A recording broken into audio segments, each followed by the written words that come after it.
여러분들 약 많이 드시죠? 우리가 치료 효과를 높이고자 아니면 2가지 이상의 질환을 동시에 치료하기 위해서 여러 가지 약을 한 번에 많이 복용하는 경우가 종종 있습니다. 하지만 이렇게 여러 가지 약을 함께 복용할 경우에는 의도치 않은 부작용이 발생할 수 있습니다. 아마 많은 분들이 걱정을 또 하시는 부분일 것이라고 생각합니다. 식약처에서는 이런 약물 상호작용에 주의를 해야 되는 약들이 있는데요.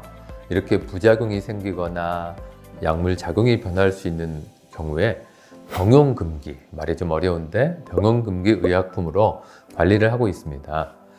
이런 약 성분에 따른 조합이 무려 1100여 가지나 된다고 합니다. 그리고 실제로 사용하는 약물의 가지수로 이 조합을 따져보면 약 100만 개 정도의 약과 약의 조합이 조심해야 될 경우의 수가 생길 수 있습니다. 생각보다 엄청나게 많죠. 하지만 여러분들이 일상생활에서 처방받은 약을 복용할 경우에 크게 걱정할 필요는 없습니다. 바로 이런 위험 상황을 초래할 수 있는 부분을 사전에 자동으로 걸러주는 DUR, 다른 말로 얘기하면 의약품 안전사용 서비스 시스템 덕분입니다. 참, 요즘에는 똑똑한 환자들이 정말 많은데요. 이런 DUR 정보들을 환자분이 직접 확인하는 정보 사이트들도 있습니다.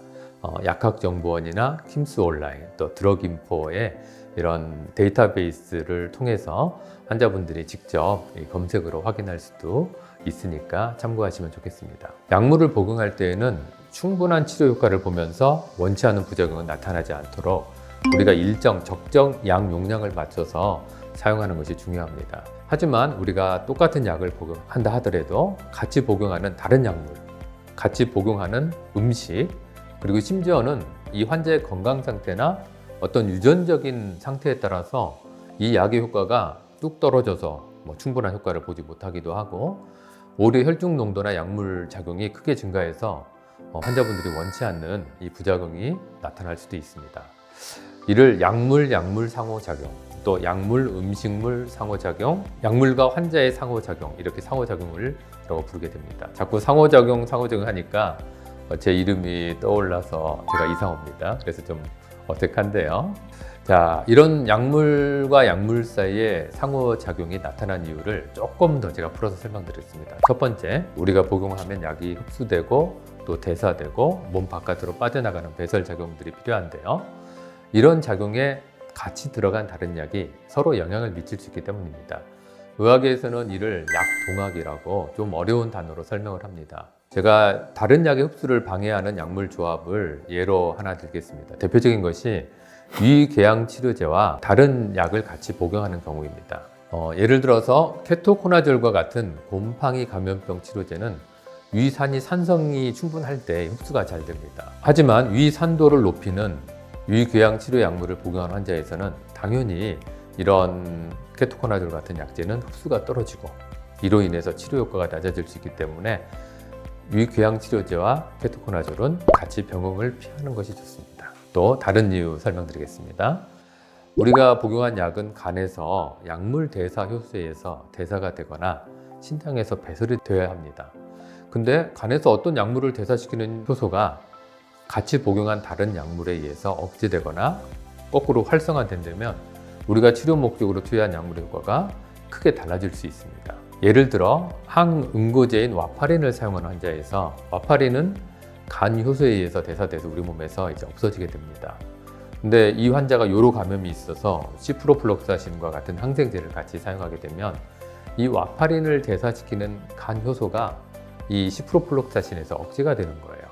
그럼 어떤 일이 생길까요? 와파린의 적용이 너무 강해지면 이제 출혈의 합병증이 생길 수 있는 겁니다.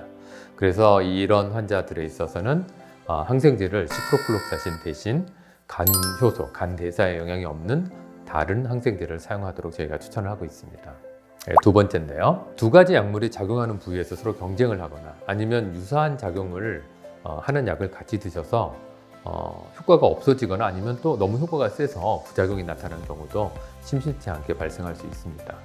예를 들어서 수면 장애가 있는 도움이 되는 약과 불안 장애가 있는 약을 2가지 이제 문제가 있는 환자분이 같이 복용하시겠죠. 이 병원에서는 수면제를 처방받고 다른 병원에서는 항불안제를 처방을 받아서 같이 복용을 했는데 이 두 가지 약제는 우리 뇌에서 유사하게 작동하고 이로 인해서 너무 이제 원치 않는 과도한 진정, 또 현기증 같은 부작용이 발생할 수 있어서 가급적 같이 복용하지 않도록 하는 것입니다. 이러한 약물을 같이 들어간다고 해서 금방 뭐 부작용이 크게 발생하는 건 꼭 아니죠. 그 가능성이 증가할 수도 있다. 이렇게 제가 설명드리는 거고요. 지금 현재 이 두 가지를 같이 복용하고 있는데 어떡하나 하고 당장 뭐 약을 끊어야 되나 걱정하실 텐데 당장 중단할 필요는 없습니다. 하지만 반드시 주치의 선생님과 상의해서 이 약물 두 가지를 같이 복용을 해야 되는지를 상의를 하시면 되겠습니다. 리터러시엠은 여러분께 보다 알기 쉽고 정확한 의학 정보를 전달하기 위해서 노력하겠습니다. 감사합니다.